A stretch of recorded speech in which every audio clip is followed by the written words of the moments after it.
Hi, welcome everybody.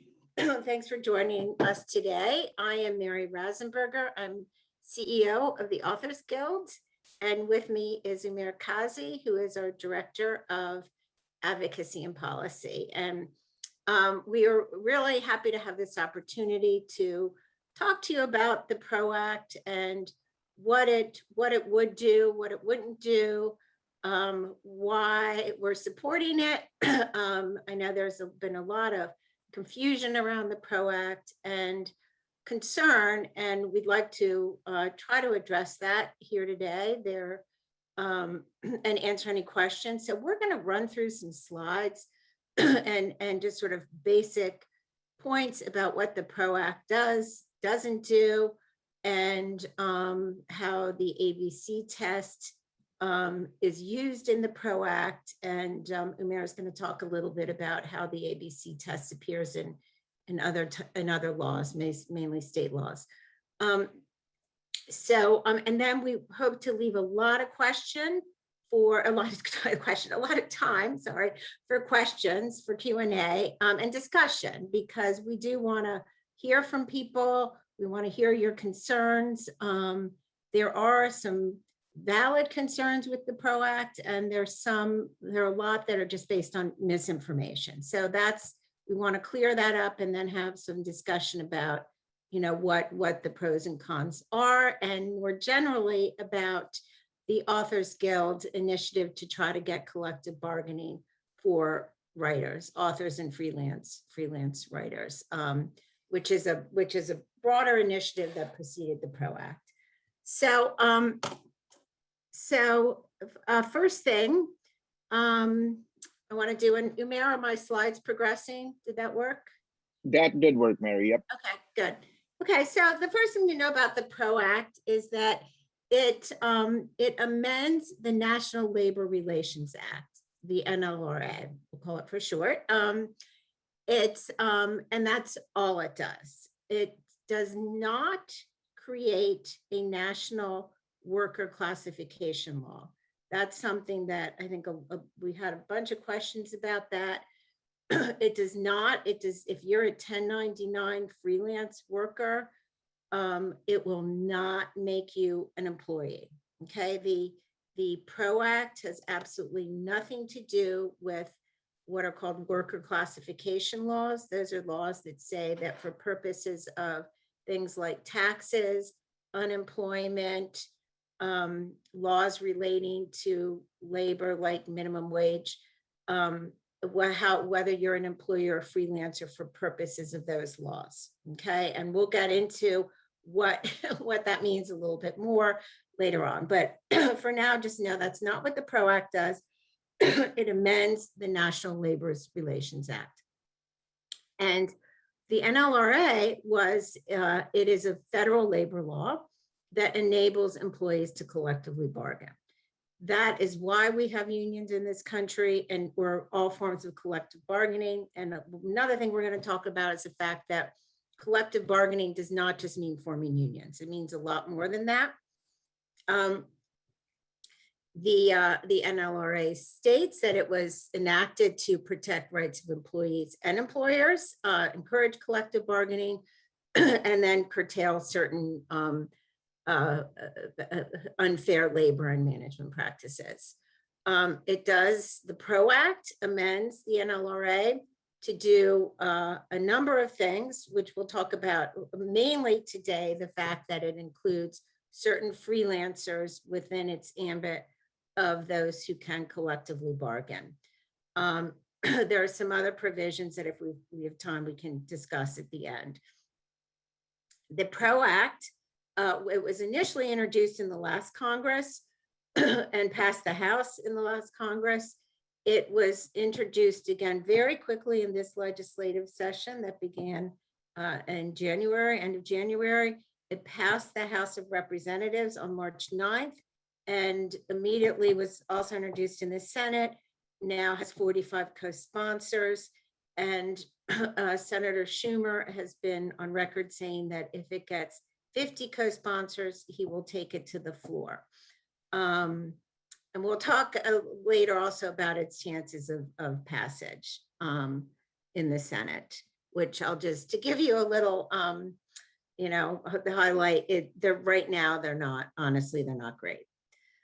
So, but we're continuing to work on this. So let's talk about what collective bargaining means and who can do it. So under US law right now, there are only two types of workers that it recognizes. Either you're an employee, for which is different, depending on state laws, and the IRS has different ramifications, or you're an independent contractor. So only employees can collectively bargain, and this is because of the NLRA. Independent contractors, which are all freelancers, are treated like competing businesses who have equal bargaining power with the employers who they bargain with. And for that reason, the antitrust laws are applied to freelancers just like they are to big businesses.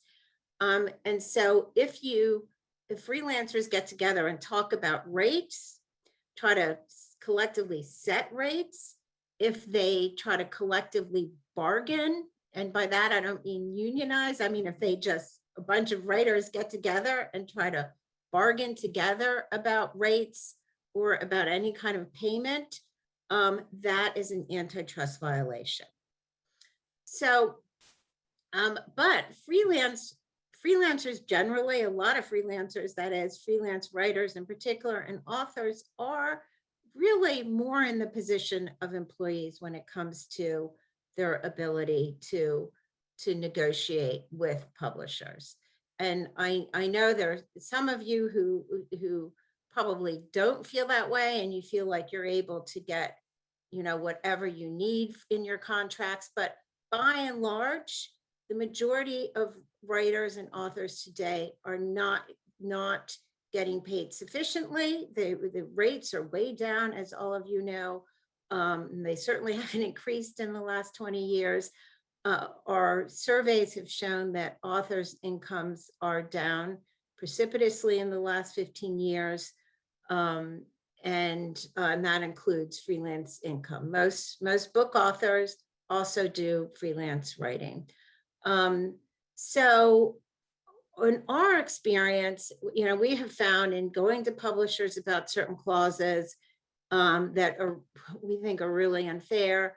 And by publishers, I mean both book publishers and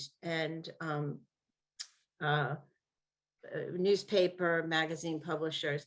They don't have to listen to us because they just they have the contracts they have, and you accept them or you don't. I'll give you one example was Ursula Le Guin, when she was still alive, got a contract from the New York Times, which is now their current contract, which they give to all freelancers. And it was just for some kind of opinion piece that she wanted to submit. And they wanted all rights in perpetuity in all formats. They wanted just total ownership of the piece. And so we went to the Times and said, why are you taking all rights? It's really unfair because authors can do something else with this. They can put them in an anthology. They can rework the piece in another way. You're taking away additional income from authors. And what are you using those subsidiary rights for? And we were told that's our business model. We want all rights, merchandising, everything, because that's the way we can survive in this world. So the collective bargaining rights will give us the ability to, first of all, just set suggested minimums. I mean, that's really important. We've had a lot of people ask us that over the year. Can't we have suggested minimums, required minimums, which you could get under a collective bargaining agreement? We could also boycott bad actors. We could call for boycotts for bad actors in the field, or even normally good actors if they, come up with a term that we find is really unfair. And when authors speak to collectively, you can put pressure on publishers in a way that you can't when you're negotiating on a one-off basis. And then down the road, yeah, yes, we could create collective bargaining agreements. They would be different for different kinds of publishers, and we can talk a little bit more about that later on. That's not our foremost objective in trying to get collective bargaining rights, though. The first thing we want is just freedom from the antitrust laws. So let me first just mention, this is our original piece of legislation that we, the Authors Guild, drafted a few years ago. I've tried to shop around. We were told it wasn't going to go anywhere under the last administration, so we kind of shelved it. And we brought it back after the election this year, and we were going to start circulating this, and actually we're going to again. We have a coalition of other groups of photographers, other writer groups, songwriters that we've been working with, and this is a antitrust exemption that we came up with together. I'm just showing this to you just to sort of, frame the discussion, is that ultimately, what we're looking for here is collective bargaining rights. That's the goal. And if anybody has questions about that, I'd love to chat about that later on. So what this does, just so you know, is it says the antitrust laws will apply to freelance writers, artists, songwriters for purposes of negotiating terms for contracts with publishers, etc., in the same manner as the laws apply to collective bargaining by employees under the NLRA. Okay, so this is an exemption that literally all it does is, and it's an exemption to antitrust law, gets writers, other freelancers, creative freelancers, the right to collectively bargain without running afoul of antitrust law. Here are just the definitions, for the different kinds of creators and publisher. So now let's talk about the PRO Act. So the main provision of the PRO Act that we're going to talk about today is this Section 2. And what it says is that Section 2.3 of the NLRA is amended, and Section 2.3 is the definition of employee. So Section 2 are all the definitions. Section 2.3 is the definition of employee. And before I go on, let me just explain that in legislation and in contracts, I'm sure you guys have all seen this in contracts, there is definitions are used as a way to not have to repeat all the things that go into a certain term all the time, right? So it's it's kind of like a shorthand way of describing what you're talking about. So so that you don't have to say every time you use the word employee, you don't have to say what that includes. So this Section 2 of the PRO Act is amending Section 2.3 of the NLRA.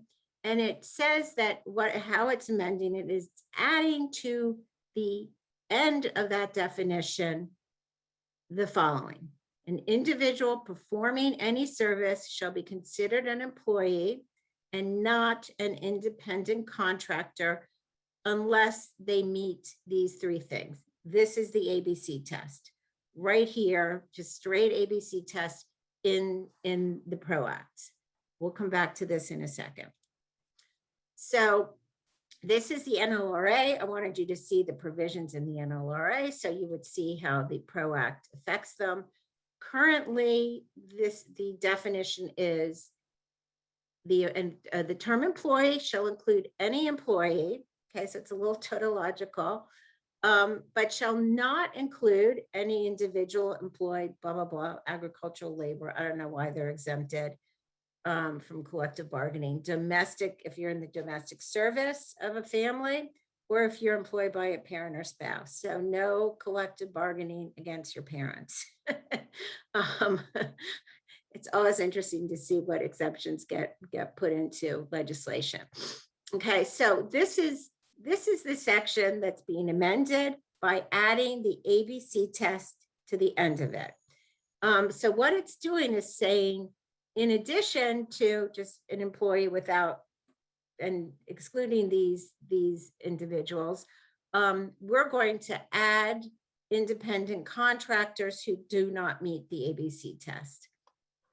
And why is this important? Because the main thing that the definition of employee does in the NLRA is it gives those people who fall within that definition the right to self-organize, form, join, or assist labor organizations, bargain collectively, engage in other concerted activities for the purpose of collective bargaining or mutual aid, etc. This is the provision, Section 7 of the NLRA, that gives a collective bargaining rights. So ideally, either through an antitrust exemption or here in the PRO Act, it is saying, and this group of freelancers also can collectively bargain. And so we'll go back to Section 2 of the PRO Act. As you can see, this is what it would be added to the end of the employee definition. I'm sorry, I'm going through so carefully and repeating myself, but I just want this to be crystal clear. Umair, do you want to add anything before we get into the ABC test? No, this is very clear, Mary. I think we can move on. Okay, so I do want to talk now about this ABC test. So as we said, this isn't an ABC test as like in state worker classification laws. This only tells you whether or not you as an independent contractor will be able to collectively bargain. So the A prong, well, the first thing I want to note is that it says an individual performing any service. Okay, so if you're doing something other than providing a service, then you don't fall into this this clause at all. Okay, so the way this is sort of like a double negative, but basically what it's saying is that you'll be considered an employee, okay, under the NLRA, meaning that you have collective bargaining rights, unless you meet all three of these prongs. So the first, the A prong, is the individual's free from control and direction in connection with the performance of the service. I cannot think of an instance where a freelance writer, an author, this would not apply to them. It might not be clear, you know, what is free from control and direction. Of course, you get some direction, you're told what to write about, you get edited, but this control and direction, what they're talking about here is much more specific. You're handed a tool and told to do this. You're, you know, told to report at certain hours. You're told how to execute what you're doing. No writer is told how, you know, how to actually write and put the words together. So all writers would meet the A prong, okay? And I'm going to jump down to the C prong. The individual is customarily engaged in an independently established trade, occupation, profession, etc. If you are a writer by profession, you meet the C prong, right? So again, all freelance writers and authors would meet the C prong. It's the B prong that's the question. That's the problem, I should say. Or in this case, is a good thing because it makes you an employee for purposes of the NLRA. So it says the service is performed outside the usual course of the business of the employer. Now, if you are writing for any publication, like the New York Times, a publisher, a book publisher, a LA Times, Condé Nast, you are providing a service that is within the usual course of the business of the employer because their business is publications, right? So you will not meet the B prong. And that means you will be considered an employee under the NLRA only for purposes of the NLRA. So a couple examples. Jane Doe. She's a 1099 based freelance writer. All her work is done on 1099 basis. One of her clients is the New York Times. Their writing and publishing is the usual course of business for them. She will not meet the B prong of the ABC test with respect to the New York Times. That means she can engage in collective bargaining vis-a-vis the New York Times.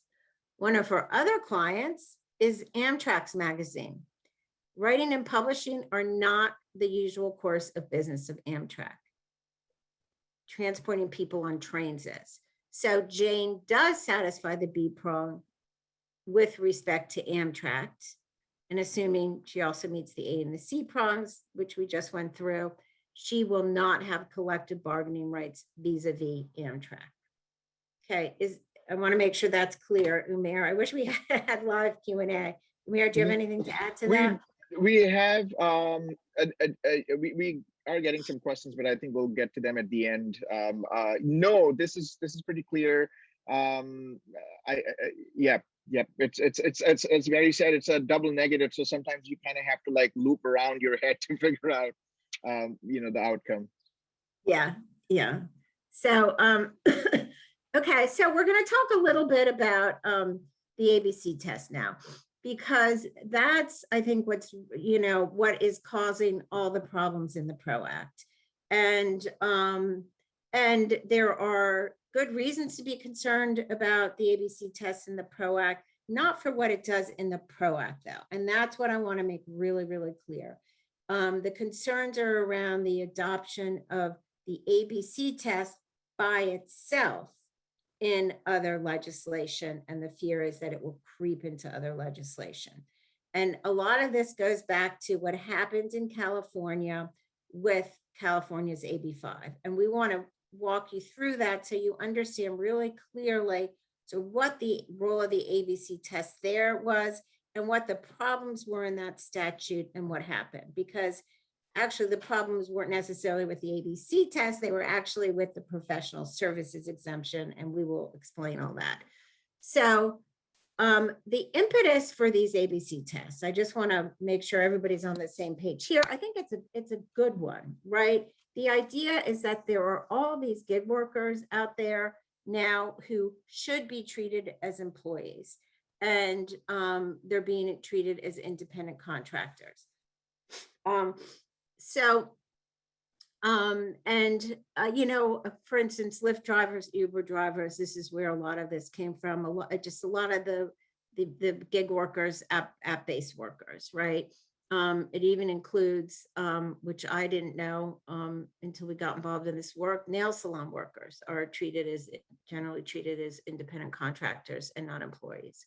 And what that means is that if you, as an independent contractor and not an employee, you do not get, you don't get unemployment if you lose your job. And maybe later we can talk about that, which has been a massive problem during the pandemic. The Congress did create the pandemic unemployment, but it wasn't assistance. It wasn't nearly as good as just straight unemployment. You don't have minimum wage laws don't impact you. And from the employer perspective, they like treating people as independent contractors because they don't pay all these taxes. They don't have to pay workers' comp. They don't have to pay unemployment for you. There's a whole host of taxes they don't have to pay.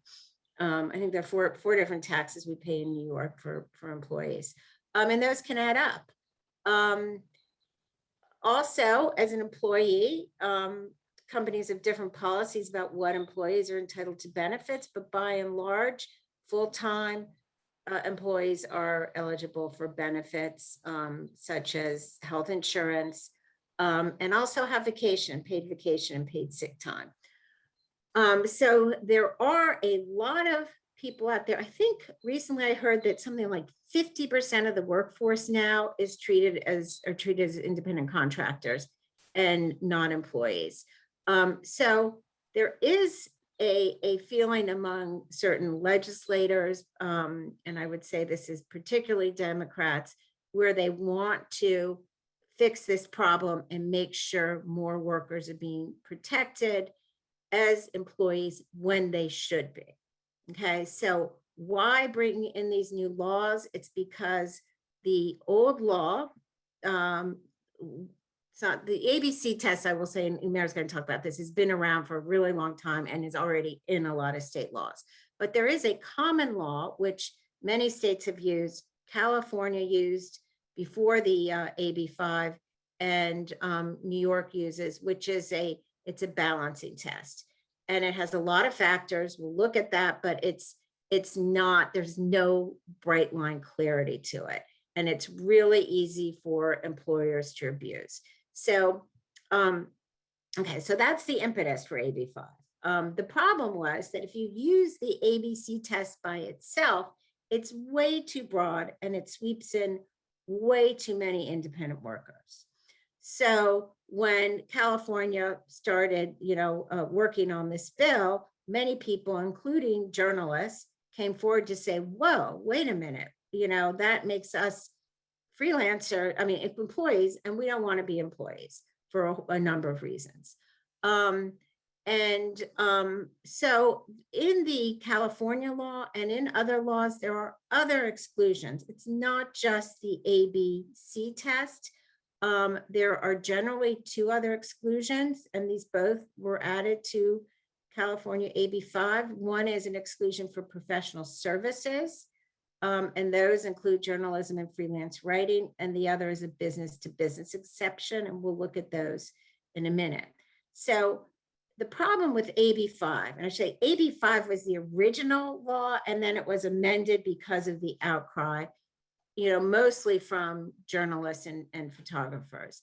It had a 35 submission cap on the professional services exemption. That was, it was limited to, you could only remain an independent contractor under this professional services exemption if you had fewer than 35 submissions per employer per year.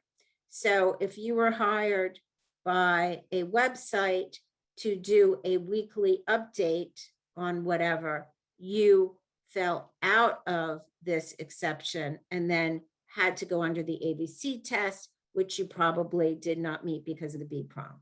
Okay, so this was a real problem for a lot of people in California, and many California freelancers reported losing clients and income, and mainly because the employers, the publications, stopped using them. They just stopped working with them, stopped hiring them. They were worried they would have to pay these taxes, and so they hired people from other states or only used employees. So why would you want to be, why is this an issue? And I think many of you on the call know exactly why you wouldn't want to be treated as an employee. But I just, for those who, there are a lot of people we've heard from actually who are like, well, why wouldn't you want to be an employee? You get benefits. So the reasons you wouldn't want to be an employee as a freelance writer are that as an employee, you don't get to keep your copyright. And anyone who's written for Hollywood, for any motion picture, that you assign screenplay rights, and you get paid under the collective bargaining agreements or under your agreement, but you don't get to keep ownership of the copyright. And I think particularly for books and journalists, keeping your copyright is really important because you can make other uses of the same work. You can get paid for other uses of the work, right? We've also heard people complain, well, I can't deduct business expenses as an employee. The current tax code, the one that was enacted during Trump's presidency, says that employees cannot deduct business expenses. So that is a concern. On the other hand, if you are self-employed, you're an independent contractor, you do have to pay self-employment taxes. Many companies, another concern we heard from a lot of freelancers is, I want to be a freelancer because I like the lifestyle. And this is one that I have a lot of empathy towards. Because, you know, particularly if you're a working mom, you need to be able to just work from home when you can. And I think that's really, really important for a lot of people. I will say though, that there is nothing in being designated as employee that requires your employer to say you have to come and work in the office and you have to work 9 to 5 or whatever it is. Okay, that is company policy.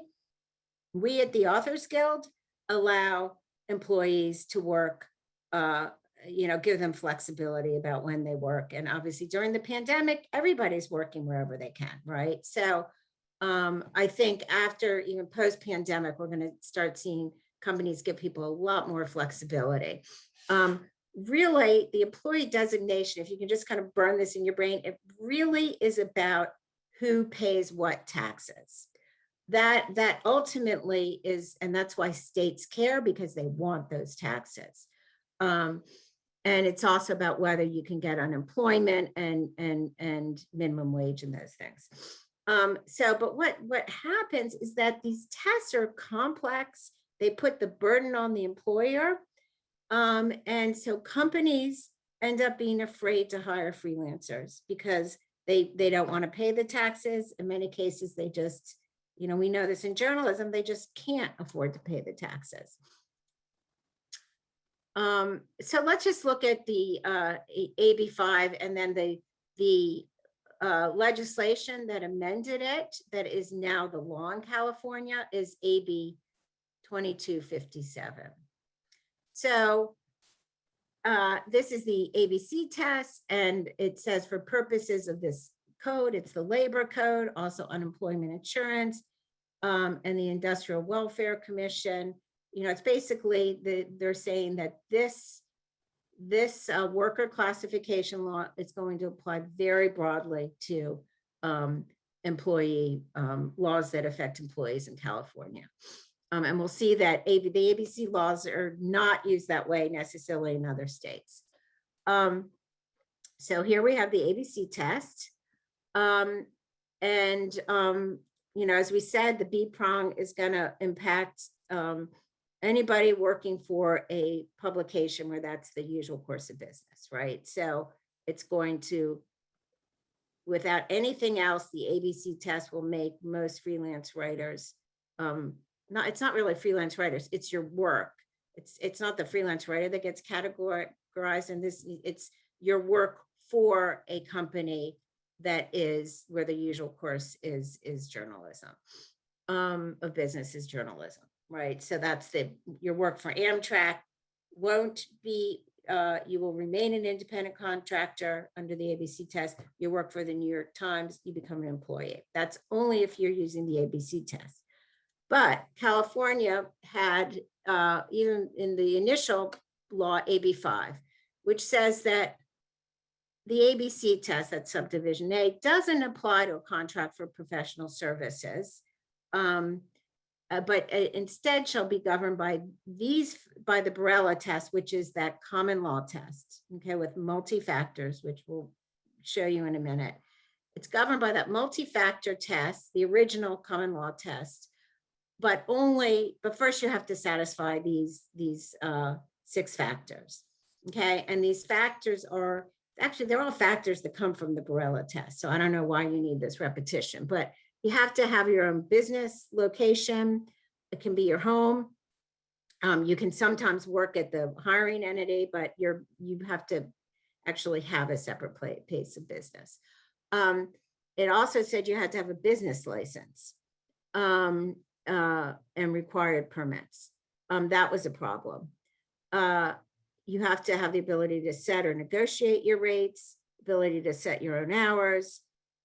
This has to be like the work that you're customarily engaged in. If you're a freelance writer, you know, that's what you do. It's not like a one-off thing. Like if a lawyer writes an article for a legal publication, that's not their usual work, right? And you have to exercise discretion and independent judgment. So these are sort of basic factors that you'll see under any employee classification law.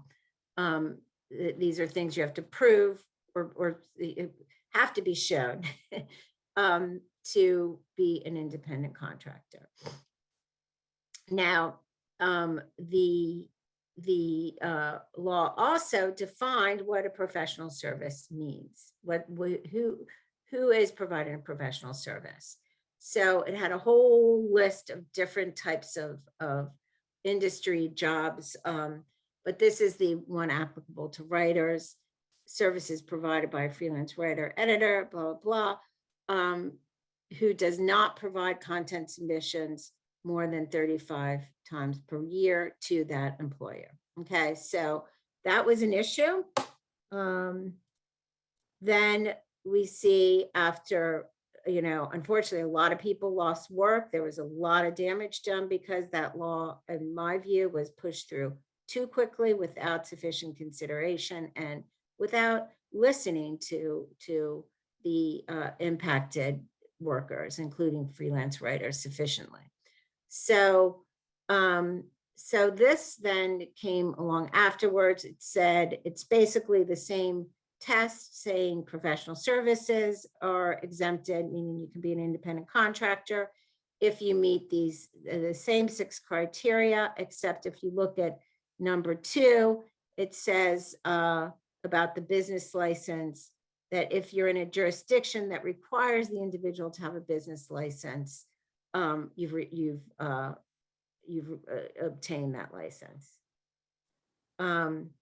And professional services definition for freelance writers was also amended by taking out that 35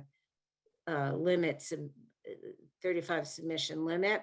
And instead it says, as long as the individual providing the service is not directly replacing an employee. And this is something that employers have known forever, that if you have an employee and then you fire them and hire an independent contractor to do the same work, or you just change their status from employee to independent contractor and their work stays the same, that raises alarm. So this is not new. This is not anything that employers have ever thought they could do, at least not in the last decade or so. Okay, so now let's talk about the Borello test, because one of the problems in California is that you have to be fall under the professional services exemption, you have to meet those 6 criteria, but you also still have to meet the Borello test, which is this multi-factor test. These tests are used in all parts of the law as ways to sort of make, they can be really good because it's a way to really get to an accurate decision if properly applied, because they're not oversweeping. You don't have to consider all the factors. You don't have to meet every single factor. You just take all the factors together, look at the overall picture. You might look at certain factors, courts might look at certain factors more than others, depending on the circumstances, but there's a whole host of them. So, and in California, it's called Borello because that's the case that it's based on. Most states have had some version of this common law, and it's more or less what the IRS has adopted too. So I think of this as like the traditional worker classification type of law. So I'm not going to read all of these. You can just skim them yourself, but they're kind of common sense ways to separate employees from independent contractors. More of them, it's I think a couple that are really important is the length of time. Is it a short-term project? How permanent is the relation? Are you just coming in for, doing a one-time job, or are you, working, even if it's not one time, you just work for a few weeks a year or something like that. So that's the Borello test. So under the California law, you still have to, after meeting the 6 criteria, go through this Borello test. I did want to mention, I want to look at the time. Ooh, gotta hurry, sorry. That there's also a B2B exemption, very kind of similar qualifications. I won't go through them. So Umair, do you want to say a little bit about ABC laws in general? Sure, yeah. So some sort of an ABC test exists in laws in about 28 states. 4 of those states apply the test broadly, as in the test is used for provisions of the labor code, which determines worker conditions, a minimum wage, things like that, and then unemployment insurance code. And like in California, the ABC test is used for all provisions of the labor code. So any kind of like worker safety regulations, basically anything that falls under the jurisdiction of the Labor Department. Unemployment insurance, which is a separate part of the California code, which provides for unemployment UI benefits, and then wage orders of the Industrial Welfare Commission, which is the administrative agency that regulates workplaces. In Massachusetts, it's a similar approach. It's broad, applies labor code, minimum wage, unemployment insurance, worker comps, other workplace and employment regulations. In New York, actually, New York's interesting. So I'll come to New York in a second. In New Jersey, it is in it's only written in the statute for the unemployment compensation law. But there is a New Jersey case law precedent that has extended ABC test to classification questions arising under the wage and hour law, which is like the minimum wage and overtime law, and the wage payment law, which addresses compensation such as leave, sick leave, medical and family leave, etc. In New York, the ABC test is actually only written into 2 very specific laws called the Construction Industry Fair Play Act and the Commercial Goods Transportation Act. And these laws cover workers in the construction and transportation industries. And the idea behind that was there was such a endemic problem of workers being list classified in the construction industry and losing benefits like sick leave,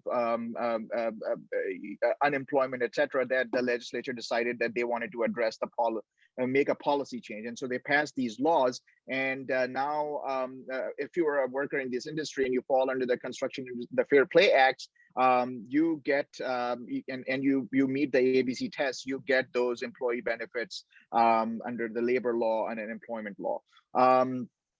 New York also has very specific different tests and presumptions of unemployment for certain professional workers that are generally, I guess, the state thinks have been exploited. So in the performing arts, there's actually a presumption that you are an employee of the venue unless your contract says otherwise. So that's already, but that's in a way even more drastic than the test. Because it's a general presumption, but you can contract out of that.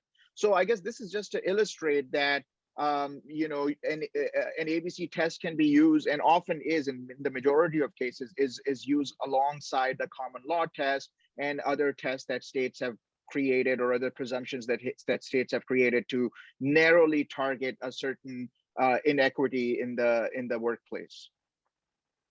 Yeah. Thank you, Yeah. Umair.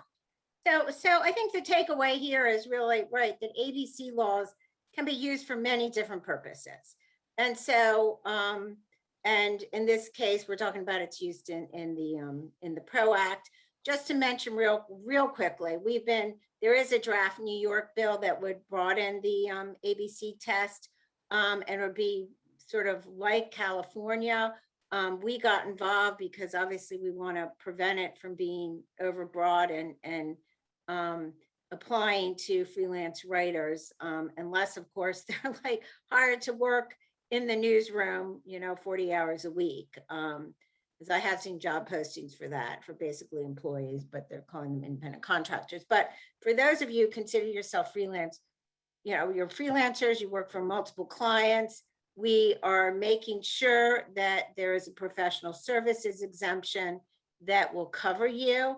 This is sort of what's been proposed now. We're still working on the language. But the main thing that we're really pushing here is to not have the second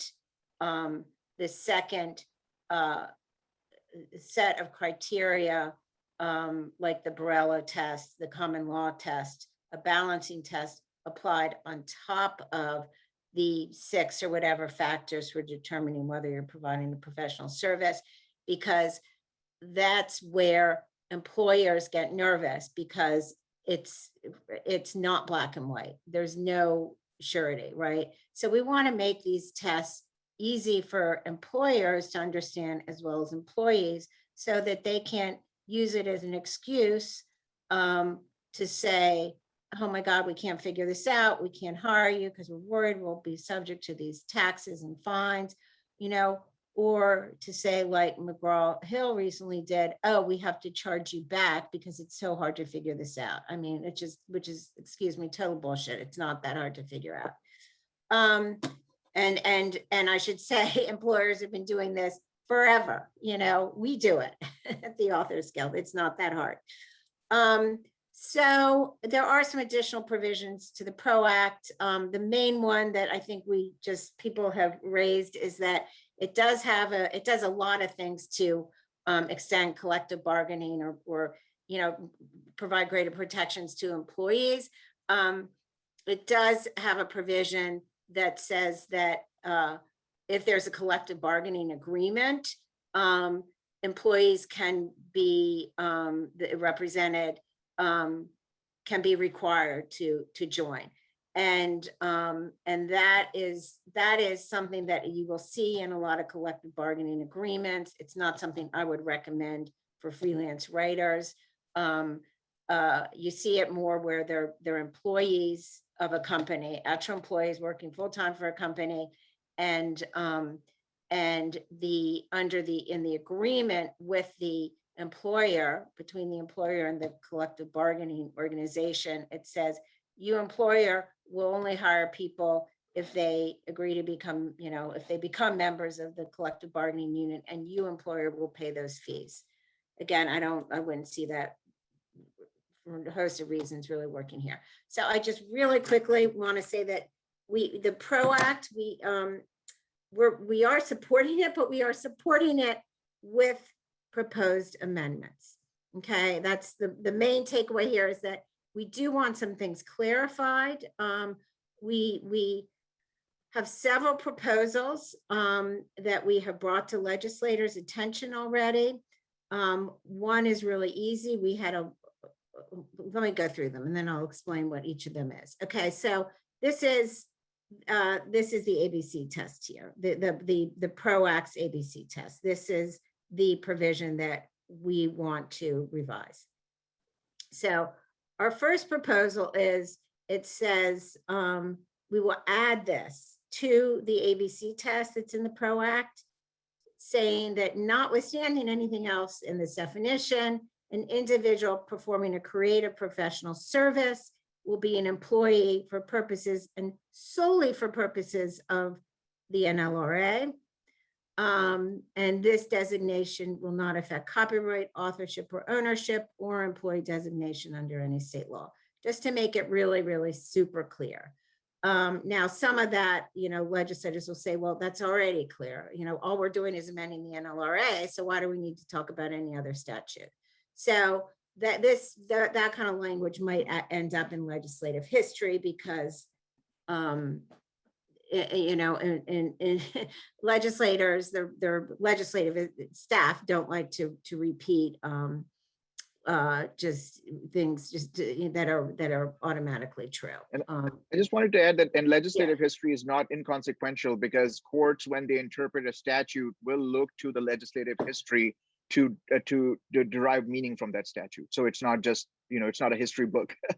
Yeah, thank you very much. Yeah, it helps courts interpret the legislation. So it is important. But again, this is what we're asking for, because we want it to be really crystal clear. And then we define what professional creative services are. So that's okay. So that's one of our amendments. Okay. The other was, which we did this because we were told that the PRO Act was moving very quickly and it was going to be really hard to get get a big amendment in. And so I came up with, this is just a shorthand way for proposed amendment 1. This proposed amendment 2 pretty much actually legally covers what we need it to. And also I wanted to address the fact that book authors, you know, an argument could be made that they're not providing a service, that a book contract is a license. Now, most almost all book contracts have either, author will write or edit and will deliver a manuscript by such and such a date. And that can be deemed a service, but I just wanted to make it clear here. So I said a service may include the creation of copyrightable content. And then also the designation shall not affect copyright authorship and ownership. So, and we've talked to the staff that is overseeing the legislation in the Senate. They didn't see any problem with this language, but we need to go through Judiciary Committee to get it introduced. So we're working on that now. But we also understand that the bill has slowed down because the Republicans are opposing it as a block. And of course, with the filibuster, you need 60 votes now in the Senate. So it doesn't look like it's going anywhere soon. So what we will probably do now is go back to our original proposal, which we had put together with a coalition of other groups before we were told this was going really fast because it was already voted in the House. So you got to get something in quickly and something that will be easy to get in. So this is a much more extensive type of amendment. And instead of putting professional creators in the definition of employee, it would create a just separate category of worker, individuals performing creative professional services, and define that like we've seen in the professional services exemptions in California and the one we're working on in New York. Okay, so this is just a whole nother addition to that section 2. And most importantly, then when it will, for section 7, right, which is the main provision of the NLRA that provides collective bargaining rights, it would add employees have these rights and professional creators. So employees and professional creators. And the reason for this is because of the concern that the PRO Act is just the first step in creating national worker classification laws and the fear of slippery slope. So here we're not even putting these professional creators into the definition of employee. And that would also, because as I started saying, we really want our main goal is to create a third class of workers in this country. Other countries have it, instead of just employee, get all the protections, get collective bargaining on the one hand, independent contractor on the other, you're just a business competing with every other writer out there, no collective bargaining, no protections. It's assumed that you actually have, full, real negotiation with your employer. We want this middle class, right, of a freelancers who maintain their copyrights, creative freelancers maintain their copyrights, but also get collective bargaining. So here's what it would actually look like: employees and professional creators in section 7. And I'm just showing you an antitrust exemption again, because we are also going to start chopping that around again. Now that we know that the PRO Act is slowed down. So that is all we have to say, and let's open it up for questions.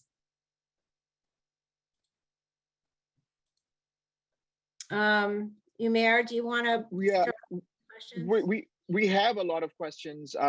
So I guess I'll just start reading them. Yeah. Okay, so there's one question that, can you explain how or why the WGA works under current laws, and is something similar possible for authors or freelance writers without the PRO Act? Yeah, that's a really good question. So that is kind of the model that we have in our heads, is something like the WGA, because similarly, it's not for workers who are employees of a single company. It's for writers who might work for multiple companies over time, and it's the way that that works is that all of the, production companies become members, and writers become members. Now, if you are a member as a production company, you can't work with a writer who's not a member, except under certain circumstances. If you are a member of the WGA as a writer, you can't work, you're not supposed to work on non-union productions, except there are exceptions there too. And there's, of course, a chicken and egg problem in getting that kind of thing started, but also as a writer getting into the guild, right? So, but that is a model that I think we start from, and then we get all the great minds, together, all of the interested parties together, and really work through, what it would look like here. We do, the National Writers Union is said, and I should say, we are working with a lot of other creator groups on this. It's always better to have a lot of good minds working together.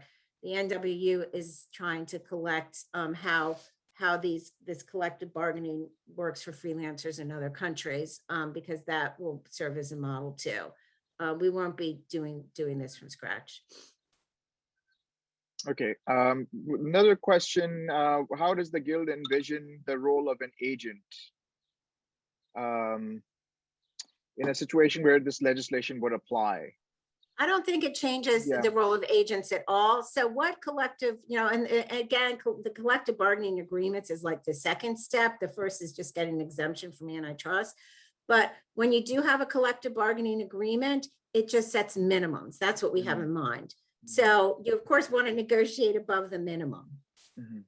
So there, and then we have a few comments sort of echoing what your earlier statement, Mary, the concern that the ABC test might creep into other laws like the Fair Labor Standard Law. Can we touch on that, as a few people have asked?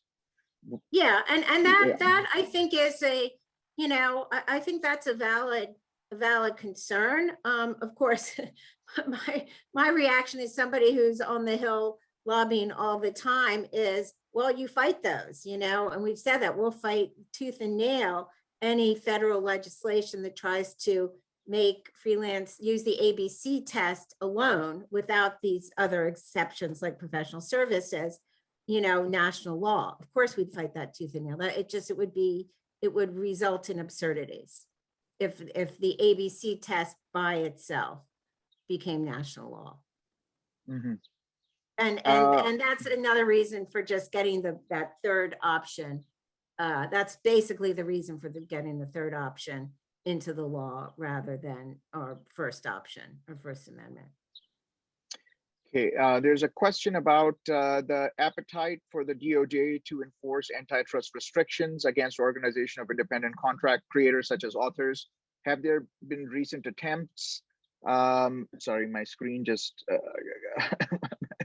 recent attempts to go after authors? Well, create workarounds analogous to the performing rights organizations that exist in the music industry. And oh, okay. So yeah. So that's referring to the performance rights in the music industry, like the ASCAP, BMI. Those were formed pursuant to consent decrees. So that those came out of litigations. And we don't have time to go into full antitrust law lesson class here, but there were lawsuits against ASCAP and BMI. Consent decrees can be the result of litigation, and that's what we have now for BMI and ASCAP. And so consent decrees for antitrust, the DOJ does get involved in. Mm-hmm. And Kendall also had a good response, if you want to, from their counsel about the DOJ actually enforcing antitrust against small groups of workers like doctors and stuff. This is a interesting one, Mary. Many freelancer associations and groups are against the ABC test being included in the PRO Act, asserting that it would reclassify contractor status as employees. In this presentation, it sounds like it is not the case and that it would just apply to a contractor's eligibility to get collective bargaining. Could we please get clarification on that? Is this just a misunderstanding of the language, or where might this confusion be coming from?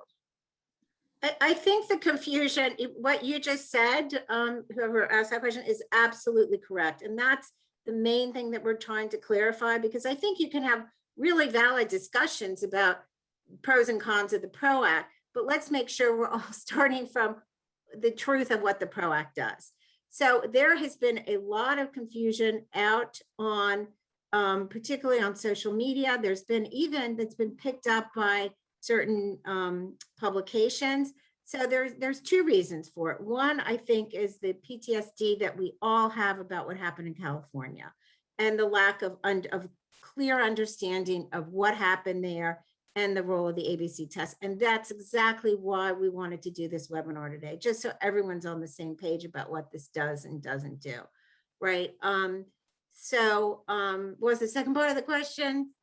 Was it a misunderstanding of the language, or where might the confusion be coming yeah. from? So then the other thing I wanted to mention is that, so who is against the PRO Act? Really against the PRO Act? Big business, right? They do not want workers to have more rights. So there's a huge lobby against a pro-business lobby against the PRO Act. And of course, the gig employers who do, I think, in many cases, abuse the system by just hiring everybody as independent contractors, the people doing the main work of the company, they are heavily opposing this. So Lyft and Uber, as you might imagine. And they, because we work in DC a lot, I think we're a little cynical, and we see this happening in other parts of the law. We see this in copyright all the time, where these businesses, they get misinformation out on social media. They get people, particularly pro-business publications, to write articles that are misleading. Some of this is caused, I hate to say, by that lobby. And it's really easy to do in this case because of what happened in California. It's really easy to get journalists really upset about this easily. And because, as you saw, look how long it took me to go through this. It's not simple. It's not something you can explain in a tweet. Right. Right. And Mary, just to sort of add to that, I would say, it's not just gig workers, especially as digital publications consolidate and they are interested in getting more into streaming and stuff. Right. The kind of rights they require from their independent contractors would just, basically would prevent independent contractors from getting into those deals and collective bargaining. Collective bargaining is creative bargaining. Could help secure those rights too. McGraw-Hill is another example Mary mentioned. So one clarification, Mary, is the AG basically proposing to replace the ABC test with the Borello test? I think this is a confusion. No, that's not. I don't love the Borello test because it's, you can come up with, it's like fair use in copyright, it's very vague. So, and that's why you see a push to replace it. Right. And I think this question we can use to again sort of drive home the point that the PRO Act does not affect unemployment insurance. This question says, so if I were to write for 6 publications, each and every one of them will consider me an employee, and which one would pay my employment insurance? So they all would. They pay unemployment insurance based on what they pay you. It's like the PRO Act wouldn't control unemployment insurance. The PRO Act doesn't do anything. Yeah. The PRO Act doesn't affect that at all. That's like, if you get nothing else out of the webinar today, the one thing we want you to take away is that the PRO Act itself does nothing about your status as a 1099 worker. Will not affect it at all. In any way. And so I think finally, maybe we could touch a little bit on health insurance and unions. I think there's a lot of questions about how freelancers might benefit. Let's talk about that, because actually, in terms of the unemployment insurance too, I mean, once you have collective bargaining, you can make lots of demands, including for what happens if I lose my job. And you get, so a lot of people ask about, well, if we get a collective bargaining unit, can we have health insurance? Yes. We, with other groups, spent, the last several years trying to figure out how, as an association, we could provide health insurance. It turns out, even with the Trump passed an executive order allowing associations to provide health insurance, you can't do it for individuals. So we went down, we spoke to so many people, we worked with a big coalition. I don't want to take credit for this because there were a lot of people who did a lot of work on this. Association cannot provide health insurance to individuals. A collective bargaining organization can. So that would be a real benefit to having a collective bargaining organization. And that's why, like WGA and the other collective bargaining organizations do provide health insurance. Great. Do we have time to go over more, or we're out of time? What? But I'm going to say, we're down to, we've lost like half the participants. Okay. So I'm sorry we're going over, but we can do a couple more for people who want to stay on. I've got till 2:15. I wasn't actually sure what time we were ending. So do we have any other questions? Yeah. We have a bunch of the questions. This one, if is specifically about our advocacy strategy, a couple of them. There's one: if the proposed amendments to the Authors Guild that the Authors Guild have made for the PRO Act are not accepted, will the AG continue to stand behind the act, or will the AG consider to go behind others such as the Borello Test or the IRS? We're not going to go behind the Borello Test in the PRO Act. I just said that, but I do what we'll try to do is get our Amendment C, the third one that I showed you, Right. Get that in. That's what we're going to start working on. Yeah. I think at the very least, we've basically been told we can get that first or the second option, the short one that makes it clear that creative services can be included and the copyright ownership isn't affected. And just to be clear, you don't even need to say in the act itself, this won't affect anything outside the act, because that's just the way laws work. Unless they say they are impacting another law, they don't. Yeah. And we have another person saying that they really like the Third Amendment, and it's far and away the best one to lobby for. I support it as an AG member and freelancer. Okay, I would like answered all rights and contracts. There's one question that as a freelance journalist, I find myself constantly battling all rights contracts.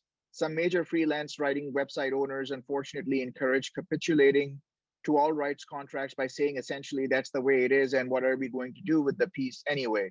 What are you going to do with the piece anyway? So until PRO Act is passed, please let me know if AG has a list writers could refer to of newspapers, magazines that do not require all rights contracts, and perhaps that do. Thanks. That's one of the main reasons why the PRO Act is important, is for freelancers to push back on all rights contracts. And Karen, if you're an AG member, we do review contracts, and our legal department is great with that. So if you do get an all rights contract, they can we can probably recommend some ways you can go back to them and try to make some changes. I know it can be a little intimidating, but there are still ways to push back a little bit on these contracts. Yeah, though the major newspapers now are going to insist on all rights no matter what. And does the PRO Act affect whether someone gets a 1099 or the publisher has to issue some other sort of payment statement? Nope, it would not. I think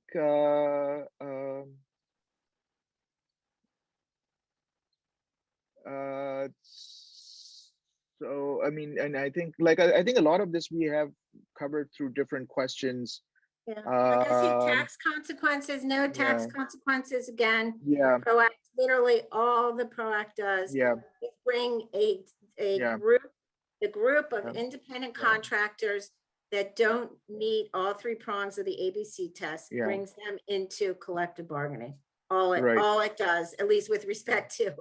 independent contractors. Yeah.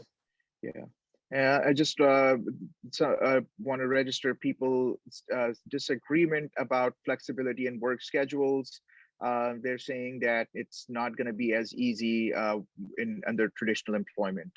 And Yeah, so, I think that's a yeah, really good point, and that's yeah, another just kind of like a totally separate movement. I think we should all yeah, be fighting for is more for flexibility for employees, because again, that's really companies yeah, just doing it because they can. Say, yeah, is that there's no reason companies have to make their employees work set hours. right. They do it, and I know, like, for as a writer, whether you're an employee or a freelancer for certain publications, what your status is, independent contractor, employee, for a lot of publications, actually it doesn't change how you work at all. Yeah, yeah. And I think there's a couple of comments about, again, like I think there are people still are trying to process, like, what is it about the ABC test that is different from, not necessarily different from the IRS or Borello test, where like why not the IRS or Borello test versus the ABC test? And I think the answer to that is that precisely because the multi-factor balancing tests are have a lot of gray area. They don't actually cover the types of gig workers that the legislature intends to cover and provide benefits to. And that's exactly the same reason why New York passed the Fair Play Acts, because they realized that workers in the construction industries, as a policy matter, were essentially working as employees, but not getting the benefits, and the tests were not quite capturing that population. So the Fair Play, I was reading about it last night. The Fair Play Acts included the ABC test, and that really sort of reduce the number of misclassification claims in terms of workers in the construction and commercial goods transportation industry. So there's a reason why it's the ABC test and not the multi-factor test in the PRO Act. And can I just add something else? If you did just put the multi-factor test in place of the ABC test, we wouldn't get collective bargaining. So, and that's just, where I started from was we had this antitrust exemption, and then we realized, oh, well, let's jump onto the PRO Act instead because it's moving. And antitrust exemptions are hard to get. So, let's not throw out the baby with the bathwater, is like sort of my final point. It's like, if we can get collective bargaining, it's huge. And let's make sure the PRO Act does it in the way that we need it to. But just because we're worried about what could happen if the ABC test is adopted in other laws isn't a reason to oppose it here, right? And if you just put Borello in the place of ABC, you're not going to get collective bargaining. I hope everybody understands that after this presentation, walking you through the statute. Right. And I will just note that there are a lot of comments about editors not being included in our New York proposed amendment, which we can work on changing that. I mean, I thought they were there. Yeah, sorry, really sorry about that. Yeah, and that's not something that we've, we this is still in a draft stage, so we're definitely make sure that we cover all of the groups. Okay, just a couple more, I guess. How would this affect those who are licensed businesses and incorporated as an LLC? Would these one-person shops be able to join collective bargaining? The statutes actually do talk about that. But if you're incorporated, that's actually I thought you were asking a different question. I'm not sure, and we'd have to look into that. Yeah, I'm not sure if there's an exclusion for sort of corporate entities from that, or it might even be in the definition, because I think the definitions refer to as individuals. So maybe that restricts it from like a corporate entity.